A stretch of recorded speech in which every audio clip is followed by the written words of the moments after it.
Canal 281, essa é a sua 104.1 FM, a rádio do seu, do meu, do nosso coração. A partir de agora, a gente chega aqui na sua 104 com mais uma edição do Arena 104. Hoje, terça-feira, nós temos aqui o nosso quadro Lendas do Esporte e a gente vai bater um papo daqui a pouquinho com o senhor José Francisco, ele, né, mais conhecidíssimo, lendário como Zé Fuminho. Que bacana, hein? Muita gente já comentando, já postamos aqui nas redes sociais essa lenda do nosso esporte e você vai acompanhar tudo aqui com a gente, esse bate-papo no nosso programa de hoje. Uma satisfação enorme, mais uma vez ao meu lado aqui no nosso estúdio, o grande professor Weder, registrando também tudo em imagem, depois você vai poder acompanhar também lá no nosso YouTube, em PW, professor Weder, diz para nós aí. Isso, nosso canal é PW, professor Weder, pode acompanhar lá que vai estar depois disponível a entrevista integral. Tá aí então, você vai acompanhar também, a gente vai estar trazendo alguns trechos também amanhã para o nosso quadro no SBT Esportes. E você pode interagir com a gente na nossa participação aqui, 999-22-0104. É uma satisfação enorme ter você interagindo conosco na nossa programação. Muito obrigado pela sua companhia, pela sua audiência. Ney também por aqui, o grande professor Edson Lopes aqui com a gente no nosso estúdio hoje.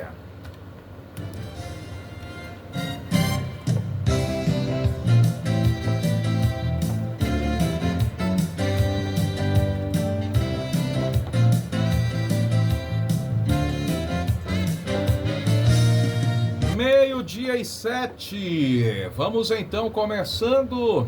A partir de agora a gente chega com o nosso quadro. Chegou a hora de recordar. No Arena 104, as grandes histórias que marcaram a nossa cidade. Bem-vindo ao quadro Lendas do Esporte de Rondonópolis, onde a memória vira inspiração para o futuro. A apresentação: Luciano Veitosa e Matheus Batista.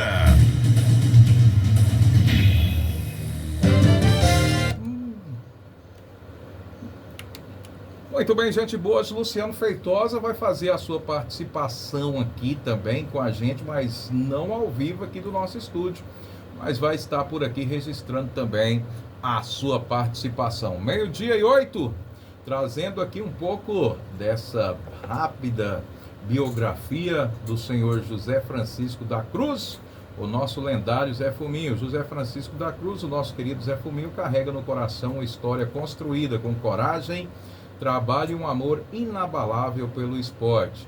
Nascido em Frutal, Minas Gerais, em 1958, chegou no Mato Grosso, ainda menino, em 1963, quando a sua família buscava novos caminhos em Pedra Preta. Anos depois, em 1976, encontrou em Rondonópolis o lugar onde criara raízes profundas e marcaria para sempre a história do nosso futebol.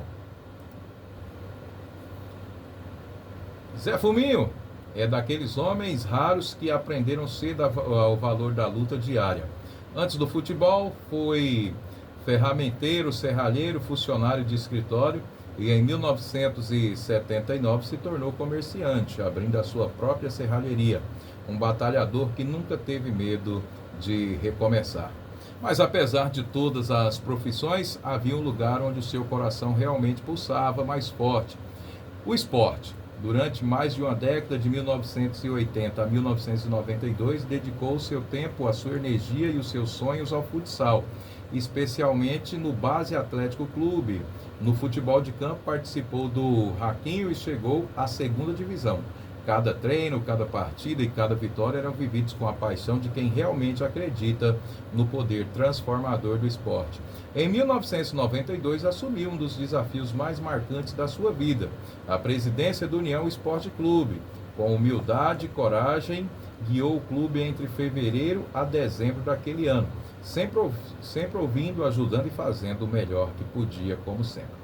Depois de alguns anos afastado, retomou a beira do campo em 2003, agora no Vila Aurora, o nosso Tigrão da Vila, lá como diretor de futebol. Voltou a respirar um ambiente que sempre fez parte da sua história.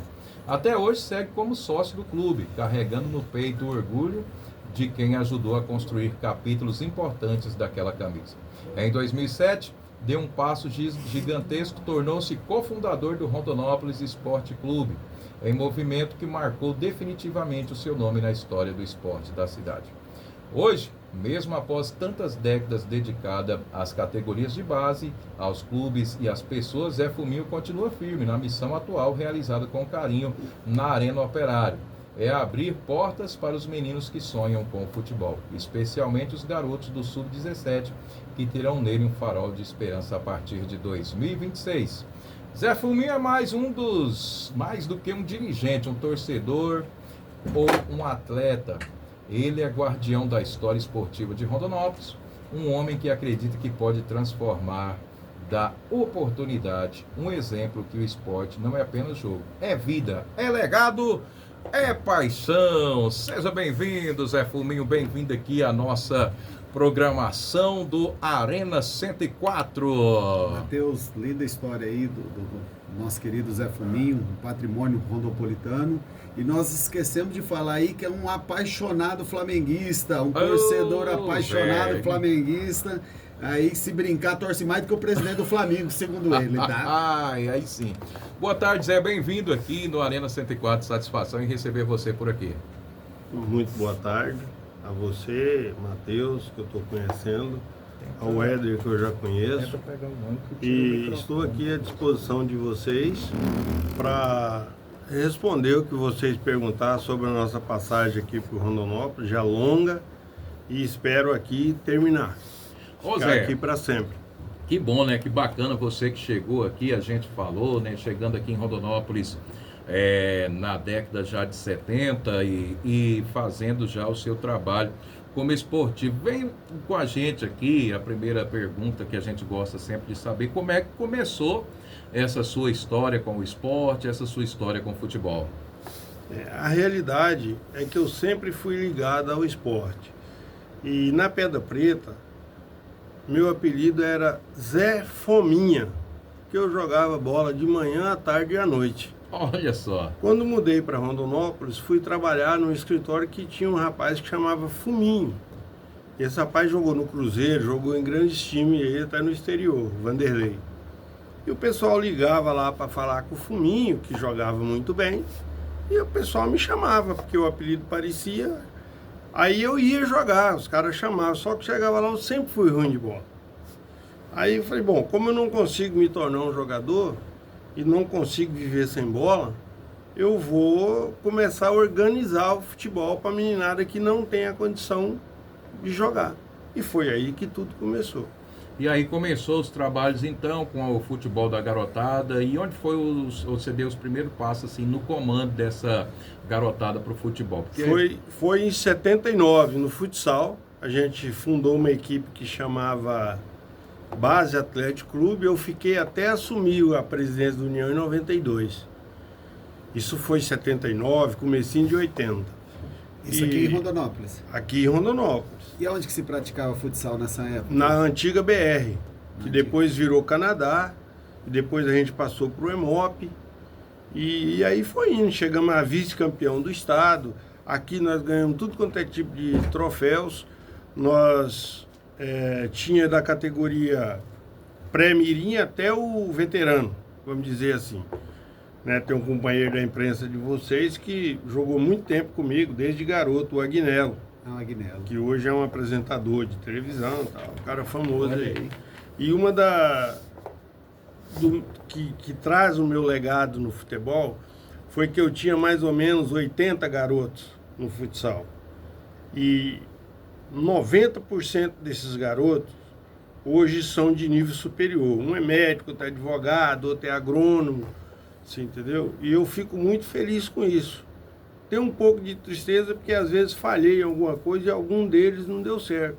Mas encontro com pais, avós na cidade que diz para mim, se não fosse você, meu filho não seria isso. Isso aí é o maior salário que eu ganhava. É o reconhecimento que eu tenho até hoje. Ô Zé, agora em Rondonópolis, 12h15, eu gostaria aqui de saber de você que esteve aí na frente do base aí no futsal, como é que foi essa sua transição essa sua ligação com o União Esporte Clube, principalmente para você chegar à presidência do Colorado. Rapaz, eu quando mudei para Rondonópolis, em julho de 76, eu comecei no outro dia a trabalhar na Somai, a empresa que era do Dilson Cardoso e do seu João. E o seu Dilson logo assumiu a presidência da União e a gente ficou apaixonado pela União. Eu fiz amizade com o Zé Cachorro, com o Mário Sérgio, com o Maurinho naquela época. Eu era moleque e eles já jogadores profissionais. E a gente foi acostumando. Tem uma história engraçada que é um meme, se fosse hoje seria um meme. Eu não tinha dinheiro para entrar no estádio e subir no muro para assistir ali na Dom Pedro II. E o seu Dilson, que era o presidente, meu patrão, foi passando e me pegou em cima do muro. Então foi a última vez que eu subi no muro. O seu Dilson nunca mais deixou. Deixou, né? Meu funcionário não pode ficar em cima do muro, tem que entrar. Então essa paixão veio muito. E um dia eu fui numa reunião na Câmara. E o Mário Sérgio estava entregando o time, o ex-zagueiro Mário Sérgio. Ó, se ninguém pegar, a União não vai disputar. Eu falei, não, vamos. Aí eu pedi a palavra, vamos disputar, eu vou assumir.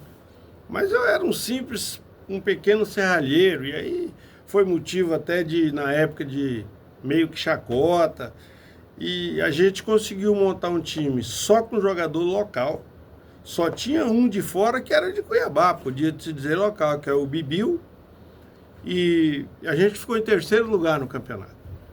Foi muito bom, tive muitas alegrias, como também tive muita tristeza no final do meu mandato, até tênis meu eu tive que vender para pagar a conta.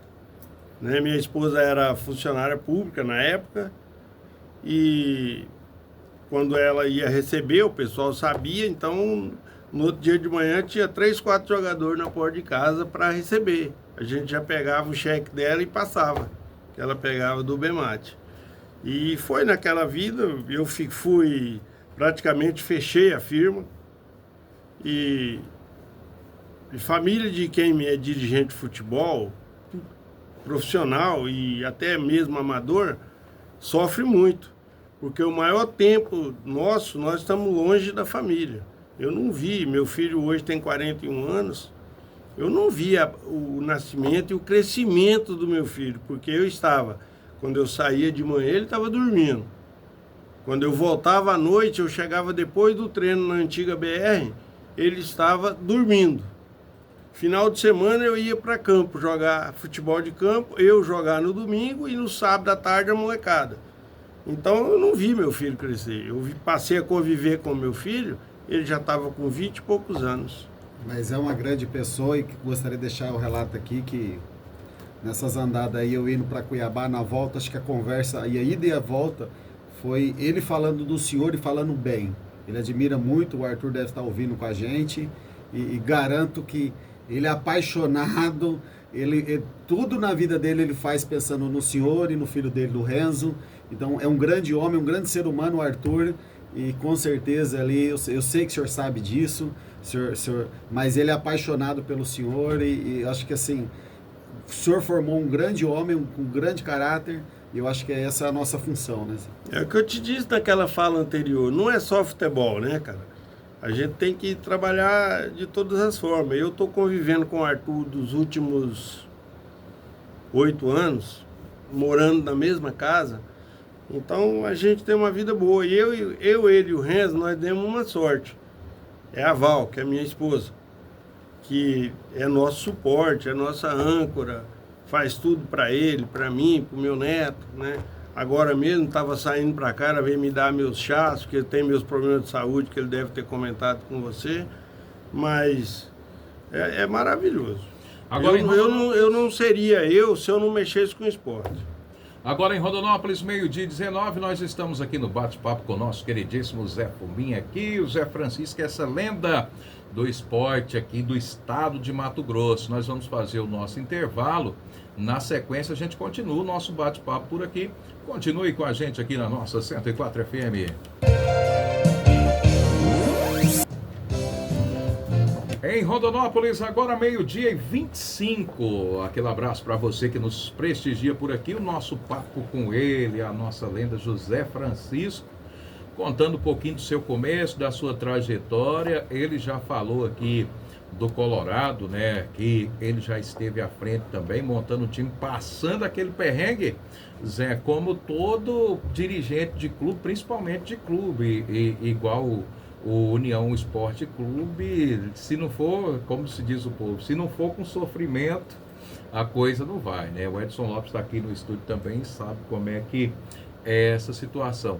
E você teve também a sua passagem, depois você voltando ao futebol, teve a sua passagem pelo Vila Aurora e marcou muito para muitos jogadores que estiveram por lá. Como é que foi essa montagem do Vila? Vocês falando que teve que fazer montar um time aí, como se diz, meio às pressas, preparando a equipe para disputar um campeonato. Bom, eu fui procurado pelo pessoal do Vila, eu estava afastado do futebol na época, e eles me procuraram e precisava de montar um time, porque a partir do próximo de 2004 iria ter segunda divisão. O clube que não disputasse em 2003 automaticamente teria que disputar a segunda divisão para voltar em 2005. E aí eu fui procurado por 3 diretores do Vila. Eu era amigo do saudoso Lélio Brega e acabei aceitando essa tarefa. Tivemos que montar um time local. Esse foi 100% local. E em 25 dias já estávamos jogando. Fizemos uma péssima campanha, mas mantemos a tradição do Vila, né? Não deixamos um jogador sem receber. Eu tinha um pessoal que me apoiava muito e a gente conseguiu levar o clube até o final do campeonato, honrando todos os compromissos. Em 2004, eu fiquei como diretor, mas aí já tinha toda uma diretoria formada que montou a base do time que foi campeão em 2005. Então foi isso que aconteceu, foi uma passagem muito honrosa. Sou sócio do Tigrão bem antes de ser diretor do Tigrão e fui um dos primeiros a comprar título. E tive a honra e a sorte, como o Carlinhos também teve a sorte de trabalhar tanto no União quanto no Vila. E a gente está aí, ainda tentando, mesmo com a idade avançada que eu já tenho hoje, em fazer alguma coisa pelo esporte de Rondonópolis. Porque eu não conto que é só futebol. Lá traz muita coisa, né? Quando a gente, por exemplo, eu chego lá na Arena Operário e tem lá 20, 30 garotos, aí eu tô na minha sala lá e eles vão passando, entra e pega na minha mão e conversa e faz amizade, já me chama pelo nome. Então eu tô curtindo muito pouco a arena ainda, mas a partir do ano que vem eu vou curtir um pouco mais, vou participar mais diretamente das ações lá. Olha só, antes da gente falar um pouco da arena, tem muita coisa aqui pra gente falar, né, a respeito dessa sua trajetória aqui. Agora, eu queria que você falasse um pouco, igual você falou, nós pagamos, cumprimos uma folha de pagamento, e agora nós vamos desvendar o mistério aqui, né, porque geralmente os dirigentes dos clubes falam, nossa, nós não tem dinheiro, nós estamos aqui operando no vermelho. Conta pra gente como é que essa mágica, vamos dizer assim, na linguagem popular, a correria que vocês fazem, assim, mesmo com todos os perrengues, para acertar com toda a rapaziada, não ficar devendo ninguém. E como você vê o diferencial de você montar um time com uma solução extremamente caseira e que você vê que mudou um pouco nisso também. Olha, eu costumo dizer o seguinte, que a empresa, eu tenho uma pequena empresa, uma microempresa. Todo empresário que entra no União, independente de ser empresa grande ou pequena, 10% da empresa vai embora. Porque você tem que primeiro pagar os caras para depois ir conseguir nas ajudas. Não é fácil. Mirassol tem 38 mil habitantes em São Paulo. Hoje está entre os 20 times melhores do Brasil, que joga Série A, já não vai cair. Rondonópolis tem 250 mil habitantes, não dá conta de fazer um time de futebol, né? Porque a gente tem ideias. Mas quando você pega um mega empresário na presidência da União, ele liga para o outro mega empresário e diz assim, olha, eu vou comprar da tua empresa, mas você tem que dar tanto por mês para a União. Então consegue levar, mas quando pega pessoas que têm a classe social mais baixa, financeira principalmente, como eu, o Reiner, Carlinhos e vários outros aí, né? Eu conheço gente aqui em Rondonópolis que foi presidente da União, não perdeu só dinheiro, perdeu família também. Porque a família não aguentou, foi embora. Não aguenta porque a pressão é muito grande, né? A torcida é grande, hoje a torcida da União não é grande no estádio, mas na cidade e no estado ela é grande, a gente só perde para Cuiabá hoje, né? E o Cuiabá tem uma estrutura de time de Série A e maior do que muitos times antigos, né? Então o que falta aqui, responder a sua pergunta primeiro, a dificuldade é muito grande. É na amizade, é no comprar fiado, é no bilhetinho. Fulano libera tanto aí pagando o jogador com cesta básica. E, cara, é uma dificuldade enorme. Quando o presidente da União deita na cama, se ele dormir, ele acorda no horário normal. Se ele acordar à noite, vai no banheiro e volta e lembra do que ele é presidente da União, não dorme mais. Não consegue dormir mais. Os compromissos são muito grandes, a cobrança é muito grande, né? Quanto a montar um time local, eu acho que é o caminho. Mas não fica barato. Hoje, para você montar uma categoria sub-15, você não gasta menos de 20 mil reais por mês. Desde que você seja igual lá na Arena, que tem um campo society para fazer os recreativos. Mesmo que seja, você não gasta menos de 20 mil reais por mês. E hoje, as empresas estão com outra visão. A União está com a diretoria nova, o pessoal está com novidade, querendo trabalhar, a gente espera que dê certo. Tigrão, que a gente sonha que eles voltem, acho muito difícil voltar, né? Eu sou sócio lá, quase não participo, zero minha participação lá na administração, mas acho muito difícil que volte. Qual seria a dificuldade para a volta do Vila? A dificuldade é financeira, porque o Vila hoje tem um patrimônio muito grande. Cada vez que disputar um campeonato profissional, esse patrimônio diminui um pedaço, porque você vai ter que vender alguma coisa para manter o time em atividade. Hoje tudo é pago e tudo é caro. Tudo é caro. Uma chuteira hoje é R$700, eu compro para o meu neto, o Arthur compra.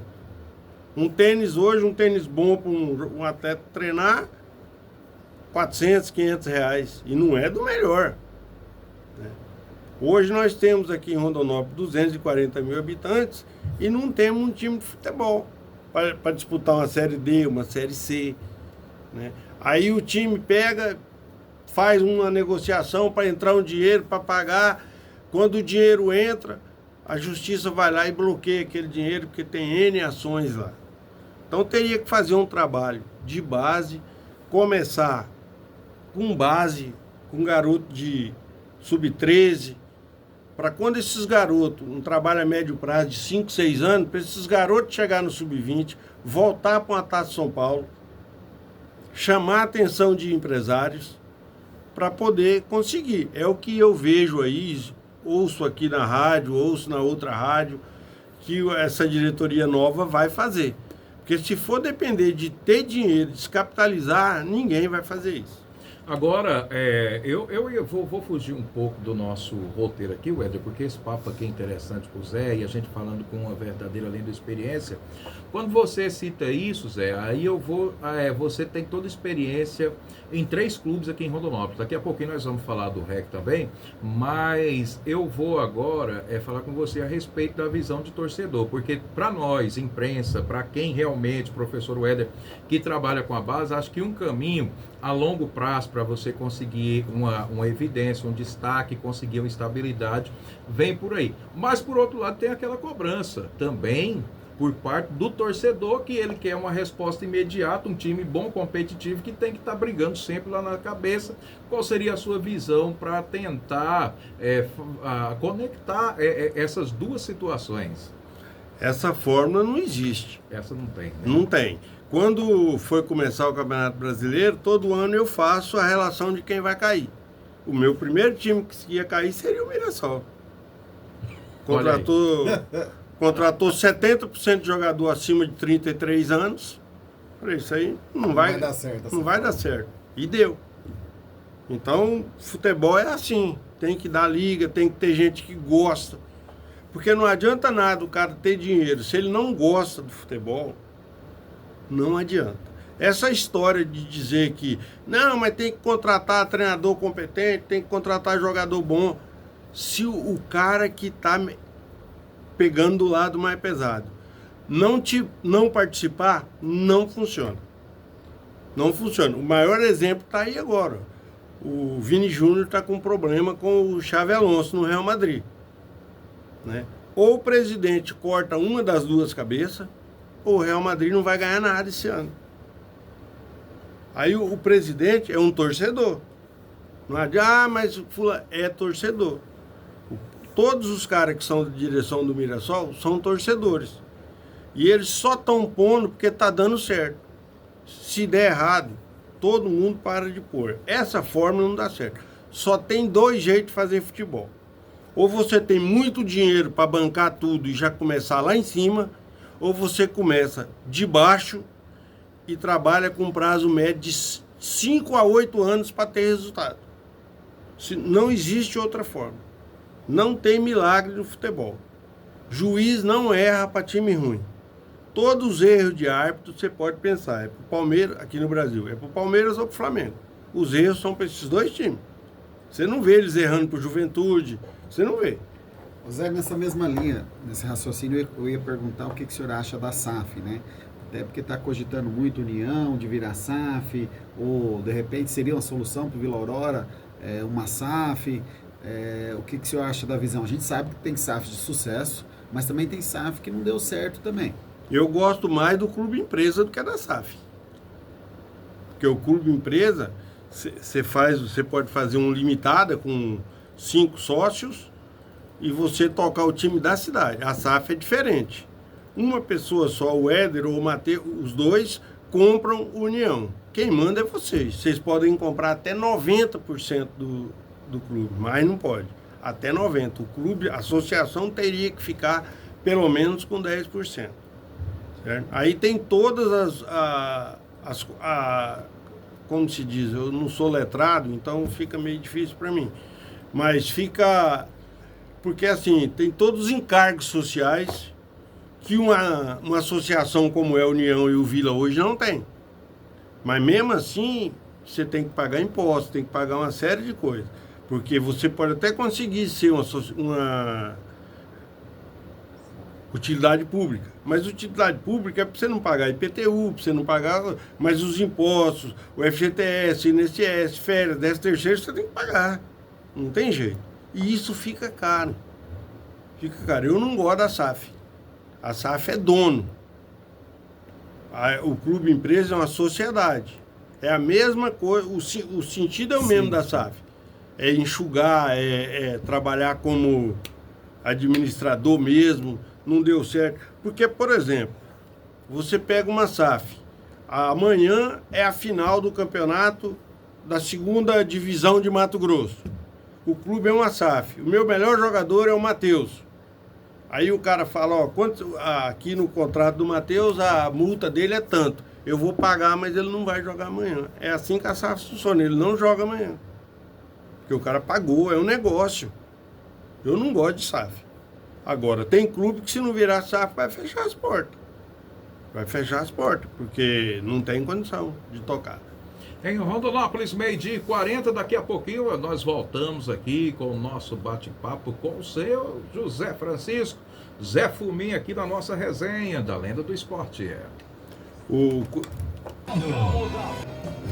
Olha, a gente de volta aqui na sua 104 FM, em Rondonópolis, 12h43. Abraço para o nosso queridíssimo Dermeval. Olha, tive o prazer de trabalhar com o Zé no REC e cumpriu tudo certinho comigo. Olha só, grande Dermeval, nosso bolinha que esteve com você lá no REC. Falando do REC, o Zé, o REC começou, brigou por título, chegou lá, muitos diziam que não ia sair do CT. Não, o REC não vai sair do CT, mas Aí chegou, brigou por título, montou um elenco bom, teve jogador que se destacou para o Brasil e para o mundo, e de repente as atividades pararam por lá. Eu gostaria que você falasse um pouco da gente também dessa sua passagem ali com o Rondonópolis Esporte Clube.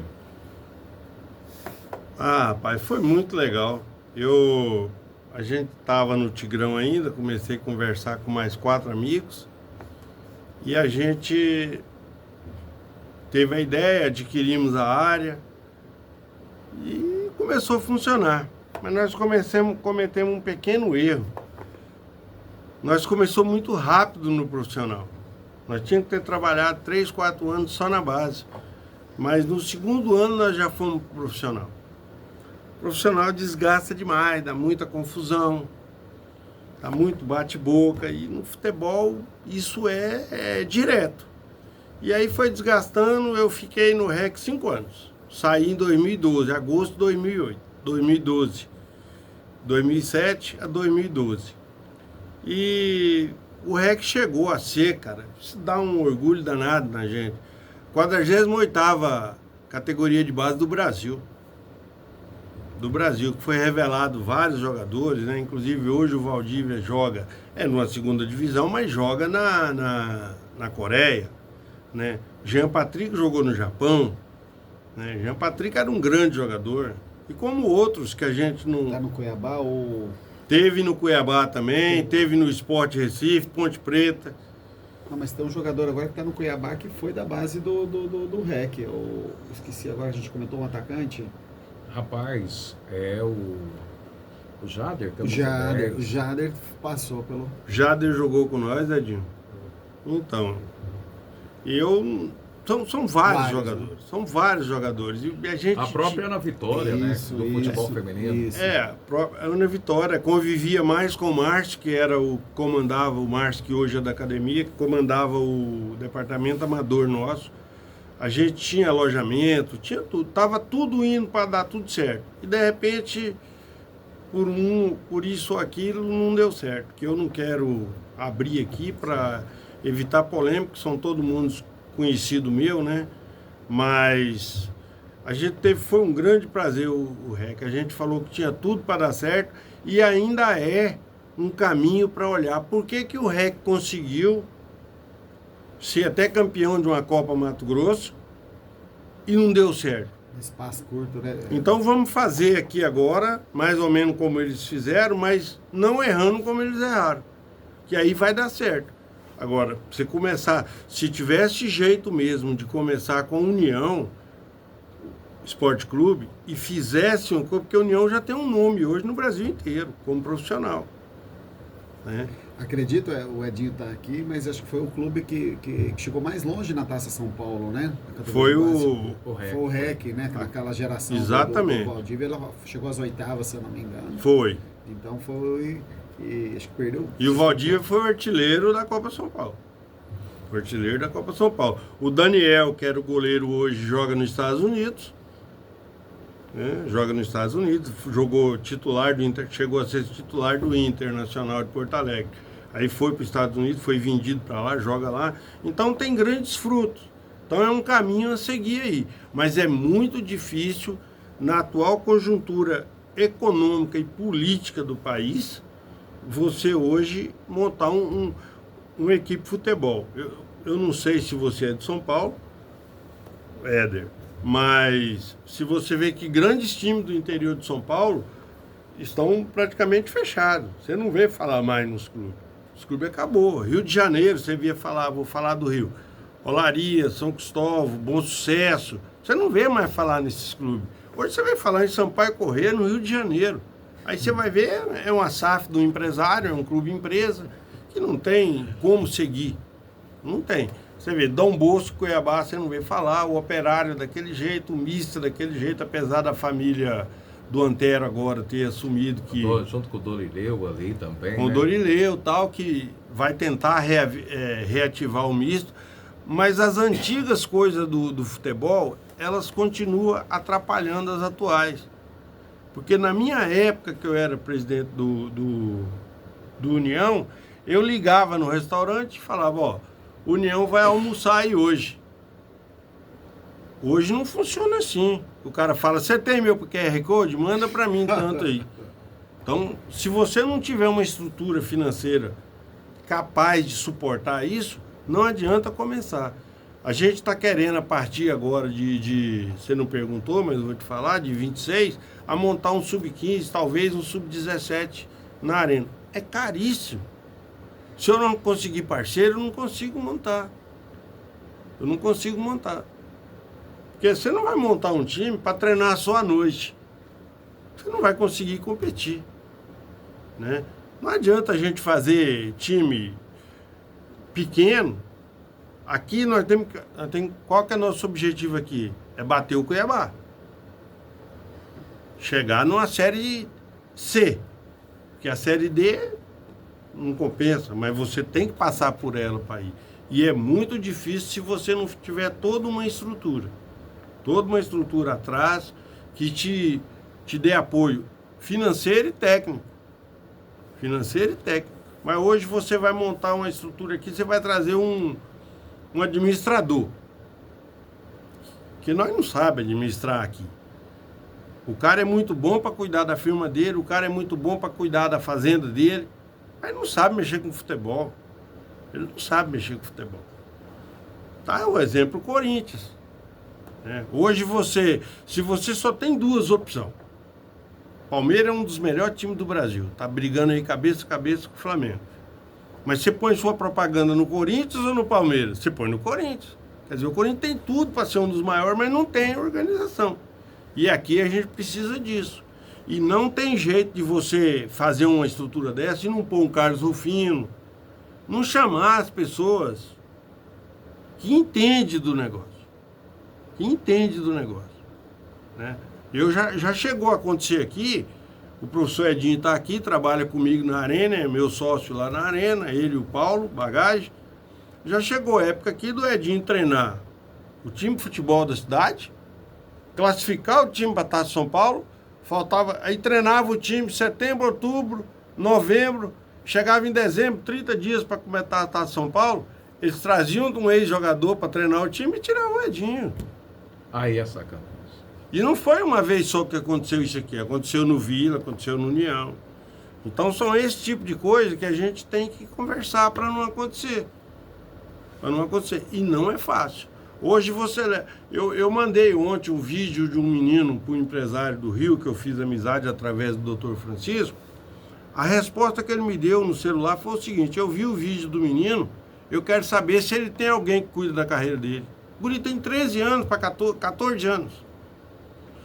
O empresário, que é um empresário FIFA, já me perguntou ontem quem que é o empresário do guri. Eu falei, não, o menino não tem, a família humilde, ele não tem empresário. Não tem empresário. Porque hoje o menino chega lá, se ele souber jogar, porque vamos supor que eu, mas o Edinho e o Paulo lança o Sub-15 lá na Arena de Sub-17. Todo dia vai chegar o Messi, o Cristiano Ronaldo e o Neymar lá. Todo dia chega um. Os pais chegam e falam, esse guri aqui joga isso e isso, você fala, mas então ele é o Messi, então ele é o Neymar, então ele é o Cristiano Ronaldo. Não é fácil. Agora em Rondonópolis, 12h52, a gente já no nosso rodapé final, o pessoal mandando mensagem, boa tarde, parabéns vocês pela entrevista com o José Francisco, um baluarte do esporte mato-grossense, muito obrigado, viu, minha querida Amélia Stefanini, que honra, Amélia, ter você aqui na audiência do nosso programa, né? E a Amélia Stefanini, eu tenho vontade de bater um papo com a Amélia, viu, Weder? A Amélia deve ter muita história bacana para contar aqui, a eterna musa lá do Caiçara. Se você fizer uma entrevista igual tá fazendo comigo com a Amélia, vai travar o seu computador aí. A eterna musa lá do Caiçara Tênis Clube, a nossa queridíssima Amélia Stefanini aqui na audiência. Olha, pra gente fechar, eu gostaria que você falasse pra gente aquilo que mais te marcou na sua trajetória no esporte, como você vê hoje o esporte aqui em Rondonópolis, e gostaria que você deixasse também a sua mensagem aqui para aqueles que estão começando essa carreira. Rapaz, eu tive 2 momentos muito na minha vida, é um contraste, porque a minha saída do REC foi de uma profunda tristeza, muito grande. Eu fui obrigado a sair do REC.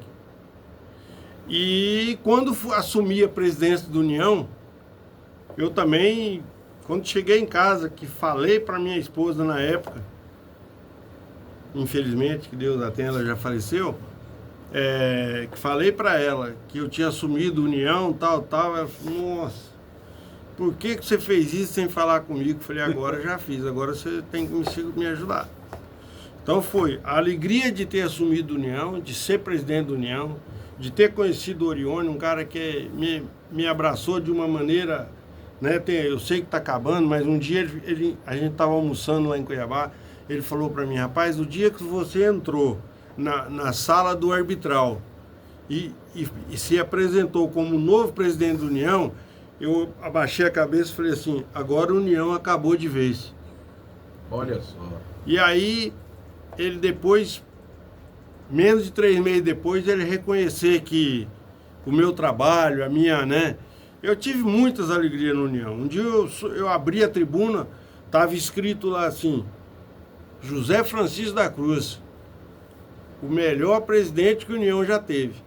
Cara, aquilo para mim era como se eu estivesse lutando boxe e nocauteado o cara. Quem falou isso foi o Carlos Rufino, né?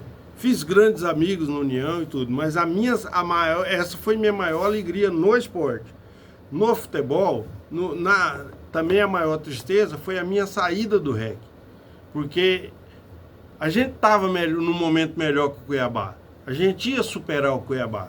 Nós tínhamos condição hoje de ter um CT de primeiro nível no Brasil, a gente tinha tudo. Mas por alguns detalhes que talvez eu também seja culpado, né? Não vou querer ser o dono da verdade, eu sou um cara difícil. Agora que estou mais velho, já não sou tão difícil, mas eu era muito difícil, né? E o resto Deus faz. Tá aí então, para a gente fechar, eu gostaria que você deixasse a sua mensagem também, aqueles que estão iniciando a trajetória no esporte, seja como jogador, seja o sonho de ser um técnico, um dirigente. Rapaz, eu esqueci de falar para vocês. Você sabia que eu fui treinador do União por um mês? Olha aí, nós não sabíamos. Eu fui treinador do União por um mês. Falta anexar então no currículo ali, ó. Por um mês, faltou ter colocado isso aí. Mas eu agradeço a oportunidade aqui, né? Peço desculpa aí pelo meu português que é fraco. Eu não sou prolixo, não sei falar muita coisa bem falada. Mas deu para entender o que vocês perguntaram, espero ter respondido, estou sempre à disposição, estarei aí à disposição de vocês. E a hora que vocês quiserem conhecer a arena, o Éder já conhece, o Matheus acho que ainda não vi ele lá ainda. Já estive narrando o final. Ah, tá.